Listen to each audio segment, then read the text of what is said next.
Olá, vamos hoje apresentar aqui para vocês as mudanças de estado físico. Observe que nós já estudamos isso sob o aspecto de transformação de calor sensível e calor latente. Agora, vamos ver a coisa teórica.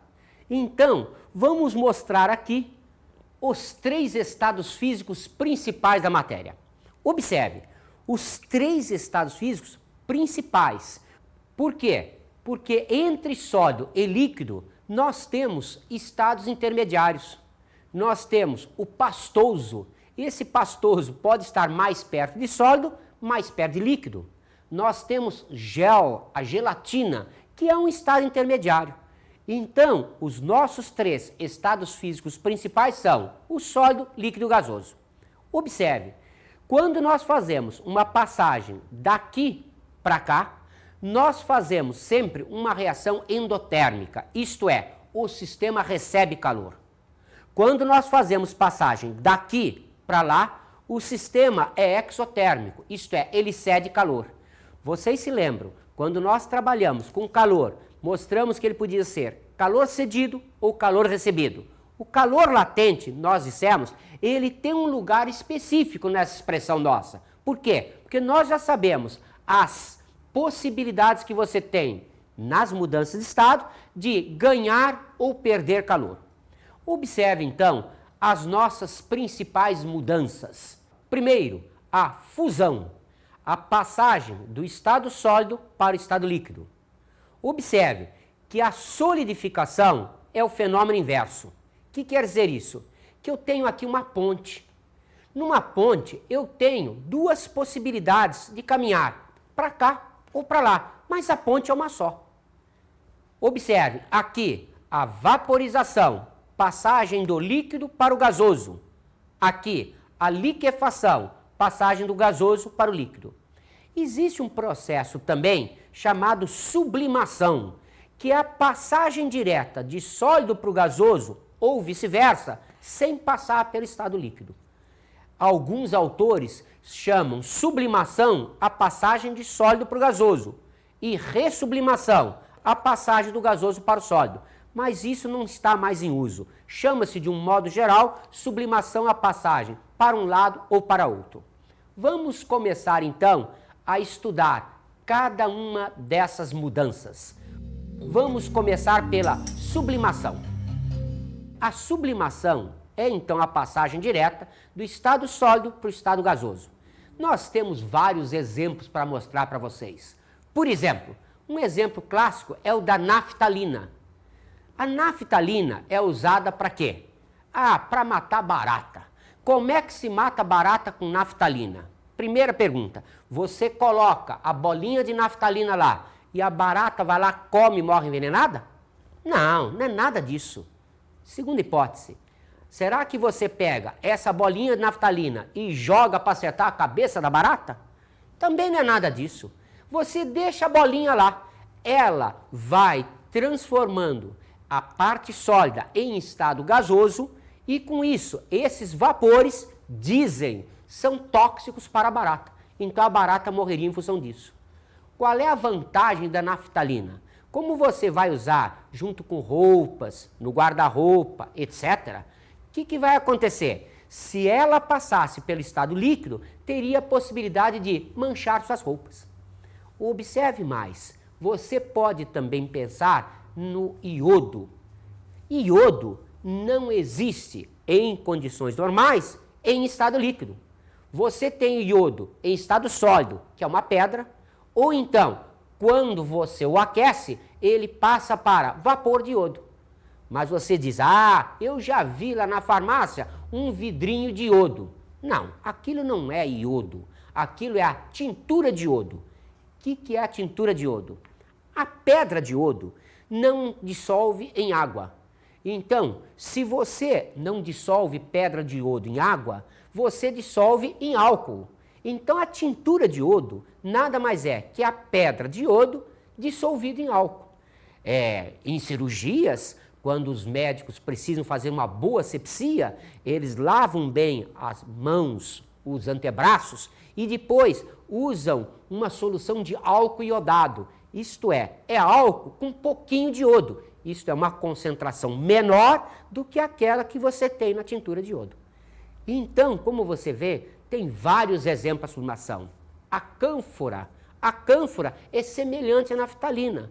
Você também coloca em guarda-roupas, você coloca em armários para evitar que haja proliferação de fungos. Então, os vapores de cânfora são tóxicos para esses animais. Vamos agora ver uma outra mudança de estado. Vamos ver a fusão. Observe, a fusão, como dissemos para vocês, é a passagem do estado sólido para o estado líquido. Quando se pensa em fusão, como existe aquela possibilidade entre o sólido e o líquido do chamado estado pastoso, nós podemos considerar dois tipos clássicos para a fusão. Primeiro, a fusão franca ou brusca. É aquela onde não existe estado pastoso. A segunda, que é a fusão pastosa.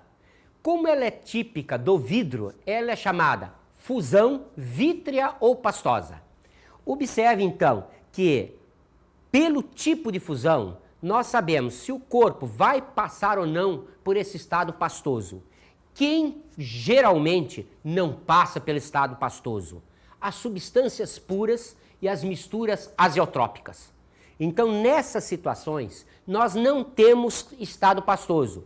Passa-se direto do sólido para o estado líquido. Exemplo, gelo. Não há a possibilidade de você ter entre o gelo, que é a água sólida, e a água, que é a água líquida, um estado pastoso. Já no caso do vidro, você tem um estado pastoso, tanto que você consegue moldar vidro a quente. Vocês já devem ter visto aquela situação clássica do indivíduo que assopra o vidro, entre aspas, fundido, para fazer vários adornos, vários vasos, vários cinzeiros. Então, a nossa situação em termos de fusão já está estabelecida. Fusão franca ou brusca e fusão vítrea ou pastosa. Vamos então apresentar as leis para a fusão brusca. A nossa primeira lei diz: sob pressão constante, cada substância funde a uma dada temperatura chamada ponto de fusão. O que significa isso? Considere uma substância qualquer, por exemplo, a água. A água faz fusão sob pressão constante a 0 graus Celsius. Esse ponto é então o chamado ponto de fusão ou temperatura de fusão. A segunda lei diz: sob pressão constante, a temperatura permanece invariável enquanto durar o fenômeno da fusão. Perceberam agora? Isso é calor latente. Isso não é calor sensível. Então, se eu tiver uma pedra enorme de gelo, o ponto de fusão do gelo é a 0 graus Celsius. Então, eu vou começar a derreter gelo. O gelo começa a derreter e enquanto houver qualquer fragmento, qualquer pedaço de gelo, a temperatura vai continuar em 0 graus Celsius. Só vai começar a aumentar quando tiver acabado todo o gelo, isto é, quando o processo de fusão estiver completo. Vamos agora observar o que acontece quanto ao tipo de fundente. Nós podemos considerar também dois tipos clássicos de fundentes. Os fundentes de primeira categoria, aqueles em que o volume aumenta na fusão, ou os fundentes de segunda categoria, onde o volume diminui na fusão. É interessante se observar por que nós fazemos essa distinção. Nós fazemos essa distinção especialmente por causa do caso clássico da água, o caso clássico do gelo passando para a água. Então, o gelo, quando passa para a água, ele sofre uma contração de volume. Então, já vimos isso lá na dilatação de sólidos e líquidos, que a água tem uma variação anômala. Então, observe agora o que vai acontecer. Nós temos que a pressão vai influenciar no ponto de fusão. Lembram-se que discutimos anteriormente? Discutimos com vocês que as constantes físicas tem variações. Elas variam dependendo de alguns fatores. Então, um dos fatores que influencia o ponto de fusão é justamente a pressão. Então, por isso que nós temos essa distinção em fundentes de primeira e de segunda categoria. Por quê? A pressão vai influenciar diferente, quer seja um fundente de primeira categoria, quer seja um fundente de segunda categoria. Por exemplo, observe, nos fundentes de primeira categoria, o aumento de pressão eleva ponto de fusão. Se for um fundente de segunda categoria, ele abaixa o ponto de fusão. Então, o caso clássico da água aparece aí sob medida para nós. Nós temos uma experiência clássica que todos vocês podem fazer em casa. É a experiência do regelo. Observe, vamos pegar uma barra de gelo. Você pode conseguir isso facilmente pegando aquela forma de fazer gelo, tirando a grade de dentro, em algumas delas a grade é removível, enchendo com água e fazendo gelo.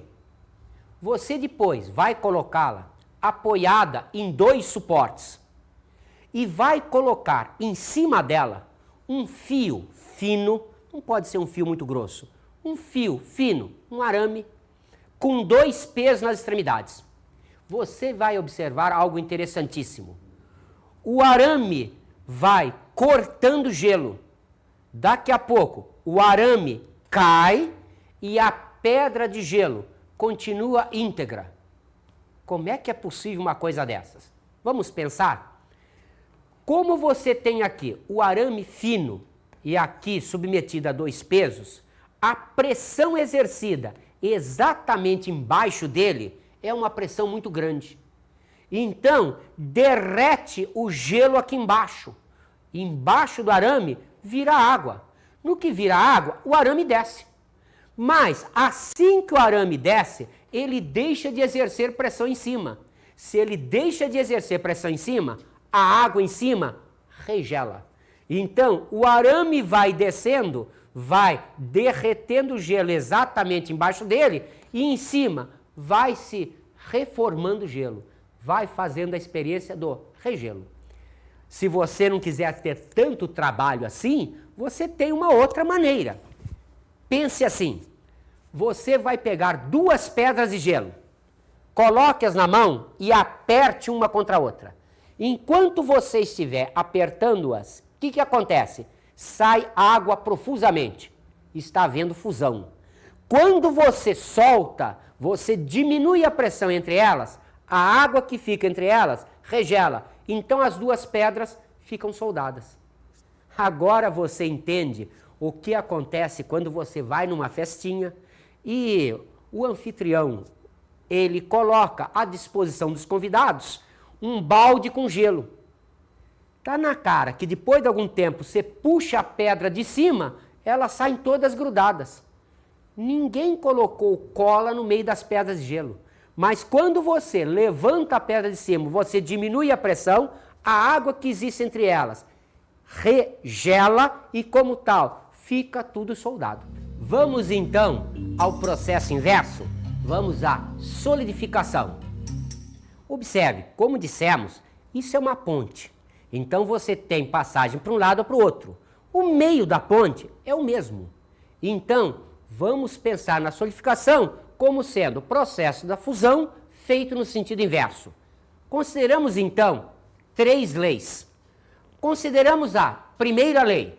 Sob pressão constante, cada substância funde a uma dada temperatura chamada o ponto de solidificação. Observe que semelhante à primeira lei anterior. Agora, vamos à segunda lei. A segunda lei diz, sob pressão constante, a temperatura permanece invariável enquanto durar o fenômeno da solidificação. Podemos considerar aqui agora uma terceira lei. Na solidificação, o corpo perde a mesma quantidade de calor que ele absorveria na fusão. Como nós dissemos, é a ponte. Então, é um processo de um lado ou para o outro, mas a quantidade de calor é exatamente a mesma. Você já observou que isso daqui, como dissemos, vale para a fusão brusca. Não vale para a fusão pastosa, porque na fusão pastosa a temperatura já não permanece constante. A manteiga, por exemplo, ela começa a se fundir por volta dos 32 graus Celsius e termina sua fusão por volta dos 38 ou 40. Então, observe, essas leis valem para a fusão franca ou brusca, como também vale para a solidificação, que seria, apesar de não falarmos, uma fusão ou solidificação franca ou brusca. Vamos então agora ouvir uma enquete.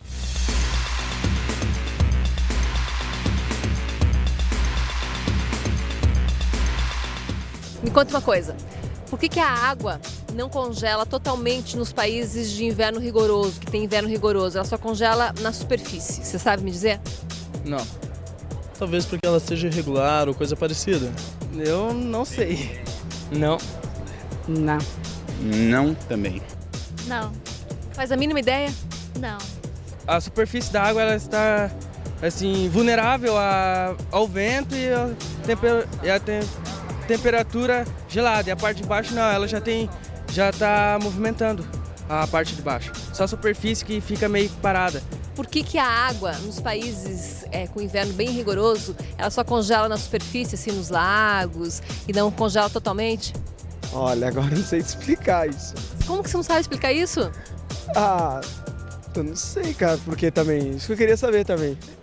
A superfície de rios e lagos sofre resfriamento por estar em contato direto com o ar frio. Quando a temperatura atinge valores menores que 4 graus centígrados, a água se dilata, tornando-se menos densa à medida que solidifica, e forma na superfície uma camada de gelo que, por ser mau condutor, impede o congelamento das camadas mais profundas. Como a densidade da água é máxima à temperatura de 4 graus centígrados, esta é a temperatura da água nas camadas mais profundas, o que favorece a continuidade da vida de animais e vegetais, além do abastecimento de água da população local.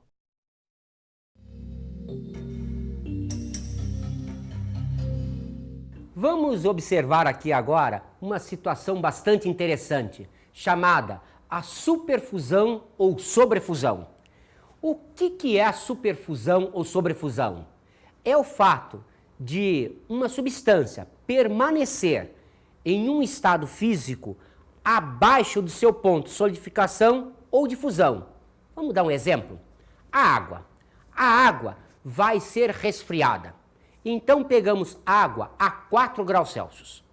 Vamos resfriá-la lentamente, sem abalos, até 3 graus Celsius. Depois, lentamente, sem abalos, 2 graus Celsius. Lentamente, sem abalos, 1 grau Celsius, 0 graus Celsius, 1 grau Celsius negativo, 2 graus Celsius negativos, 3 graus Celsius negativos. E a água continua líquida.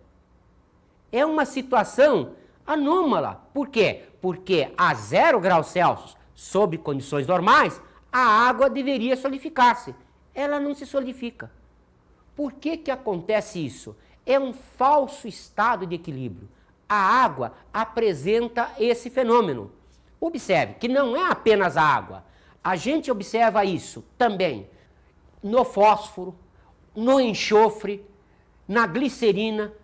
Observem que isso, mais uma vez, nos faz lembrar por que acontece uma coisa dessas com a água.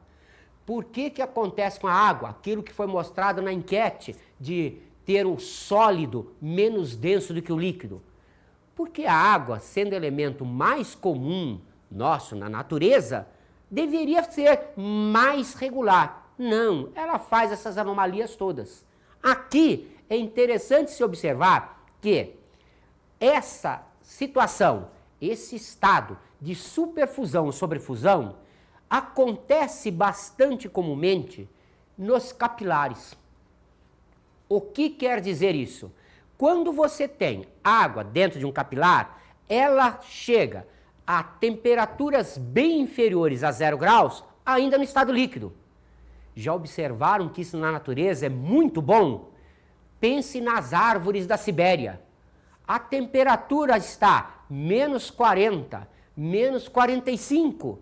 Se a água se solidificasse dentro dos vasos liberianos e lenhosos, dentro da árvore, primeiro, pelo aumento de volume, estraçalharia a árvore.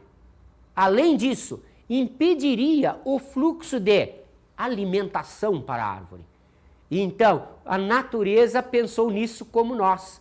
A natureza propôs para a água esta situação porque lá, mesmo em temperaturas baixíssimas, mas em capilares, a água mantém-se em estado líquido, favorecendo a seiva poder ser transportada de um lado para o outro. Vamos a outro fenômeno? Vamos à vaporização. Observe, a vaporização é a passagem do estado líquido para o estado gasoso. Aqui eu tenho várias maneiras de fazer vaporização. Observe, a primeira delas é a evaporação. Qual é a sua característica? É um fenômeno típico da superfície livre do líquido. Um outro processo que temos é a ebulição. A ebulição acontece no líquido inteiro com a presença de bolhas no interior do líquido. Existe ainda um outro processo chamado de calefação. O que caracteriza a calefação é que a temperatura é sempre menor que a máxima possível.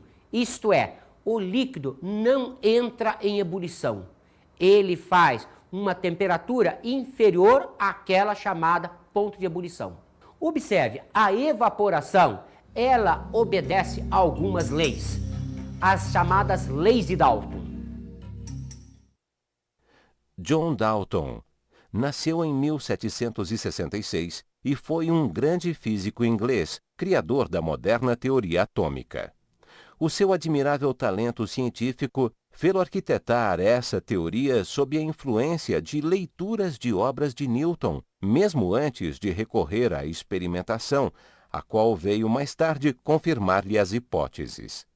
Formulou em 1804 os postulados que têm o seu nome. Estudou em si mesmo a reversão da percepção das cores, denominada daltonismo. Morreu em 1844. Temos para considerar, primeira lei de Dalton, a evaporação em atmosfera livre é contínua. Segunda lei, a velocidade de evaporação é proporcional à diferença entre a tensão máxima de vapor e a tensão de vapor existente na atmosfera. Observe, a terceira lei, a velocidade de evaporação é inversamente proporcional à pressão atmosférica. Quarta lei, a velocidade de evaporação é proporcional à área da superfície livre do líquido.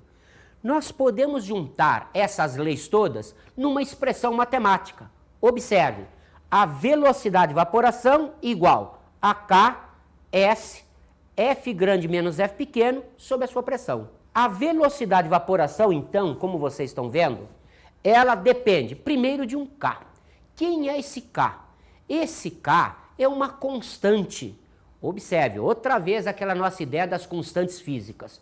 Essa constante, ela relaciona praticamente com o tipo de natureza.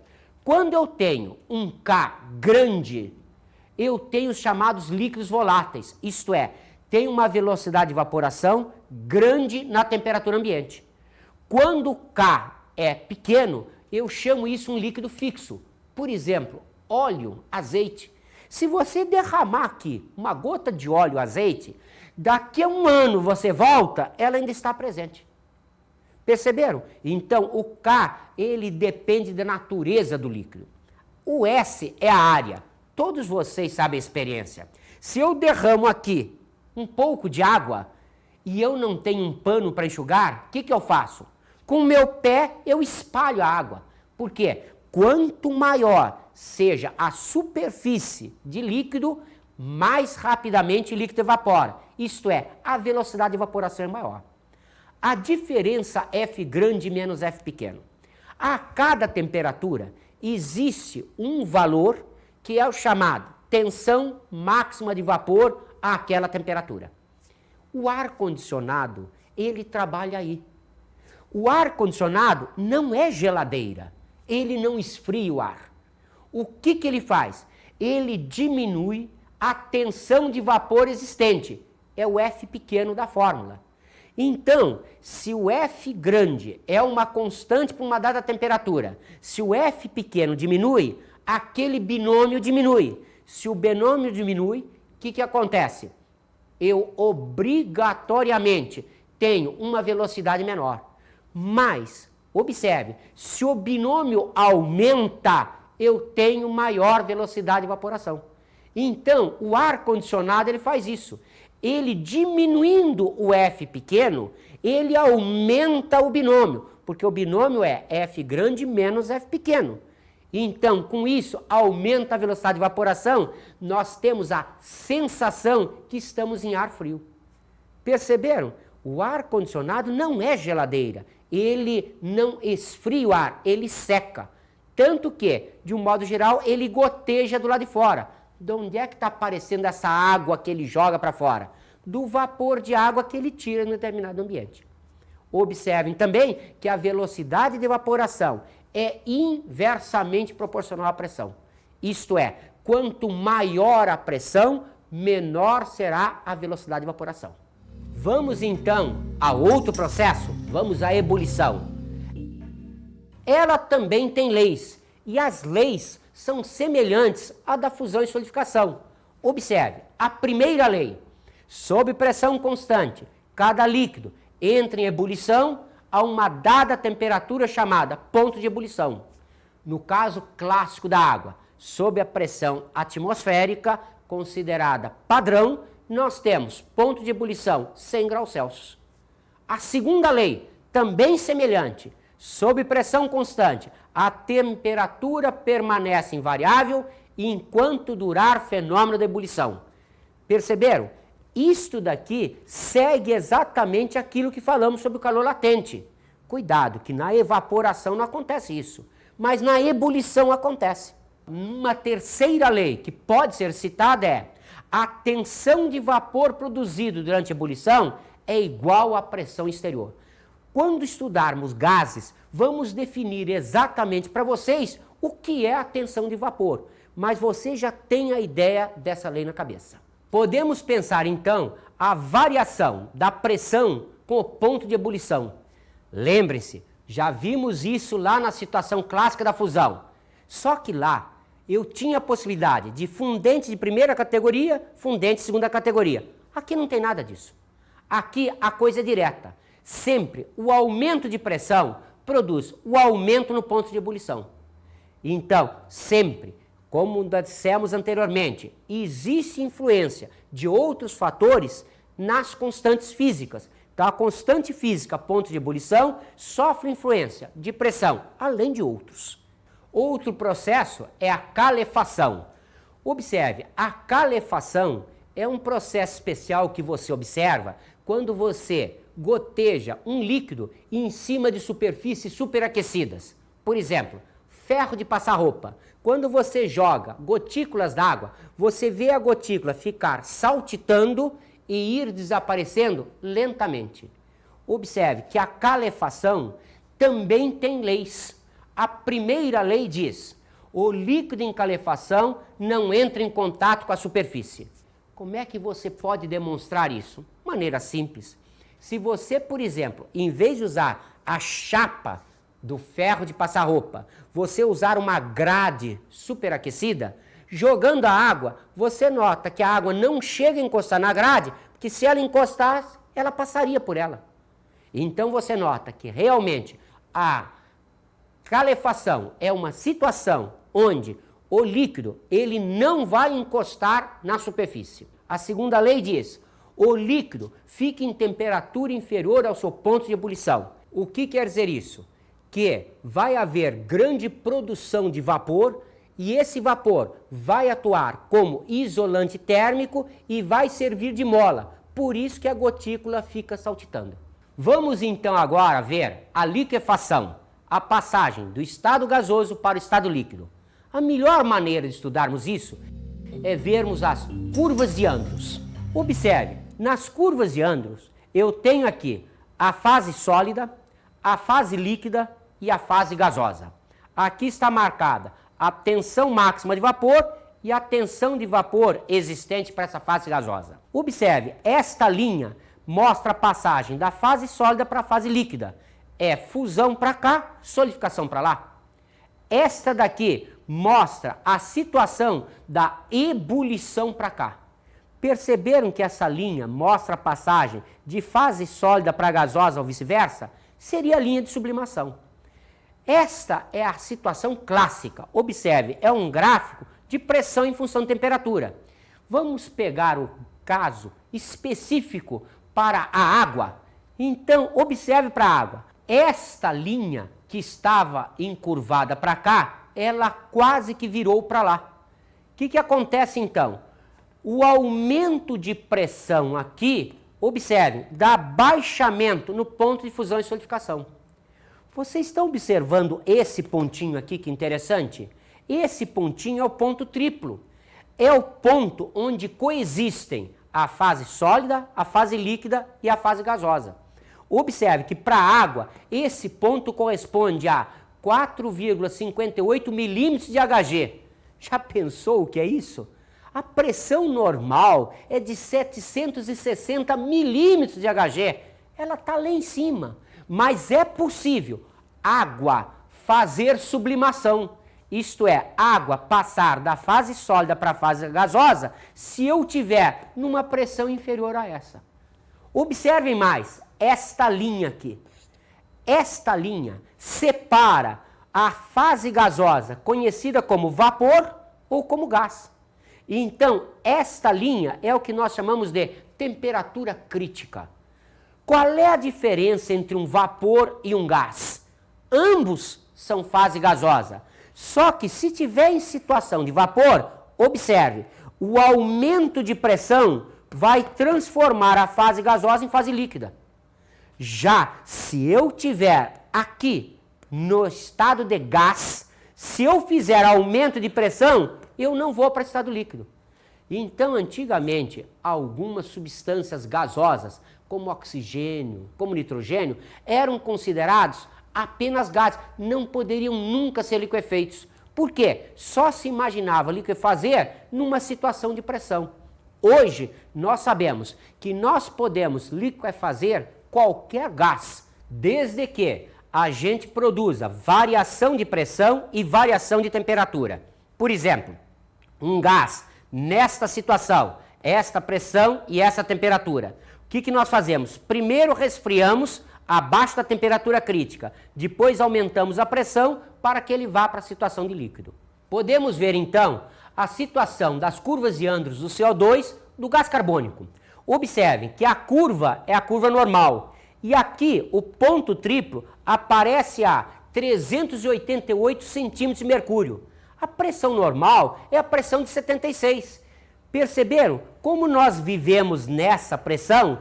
Observe, o CO2 fazendo facilmente a sublimação. Realmente é o gelo seco. O gelo seco nada mais é do que o CO2 em estado sólido. Então, perceba-se que nesta situação, o que a gente nota é que a passagem de sólido para líquido para gasoso acontece apenas acima de 388 centímetros de mercúrio. Vamos então agora às dicas de estudo.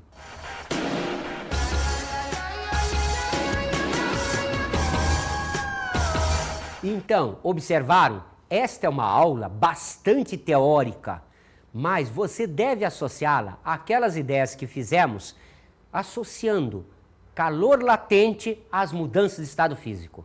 Cuidado então, especialmente com as curvas de Andrews.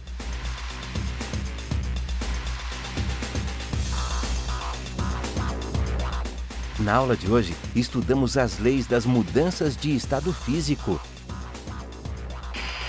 Vimos então a fusão, a vaporização sob suas três formas, a evaporação, a ebulição e a calefação. Vimos também que na liquefação você tem que tomar um cuidado danado para ver o que é gás, o que é vapor. Cuidado então, o que estiver acima de temperatura crítica é um gás, o que estiver abaixo da temperatura crítica é o vapor. Bons estudos!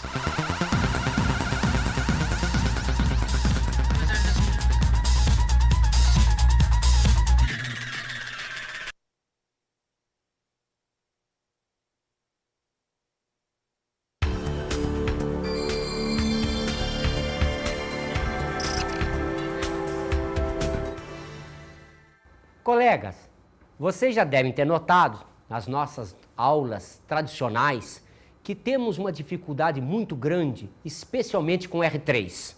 Então nós propusemos mostrar aqui para os nossos alunos as curvas de Andrews apenas em R2. É mais fácil para eles entenderem. Mas lembrem-se, isso daí é R3. Nós temos aí as 3 variáveis de estado. Mas se você fizer com que eles entendam apenas nessa situação, mostrando para eles especialmente o ponto triplo ou ponto tríplice, que é importantíssimo quando a gente vai definir o zero termodinâmico. Se você mostrar para eles a diferença entre uma situação gasosa do chamado vapor e do chamado gás, basta você trabalhar com R2.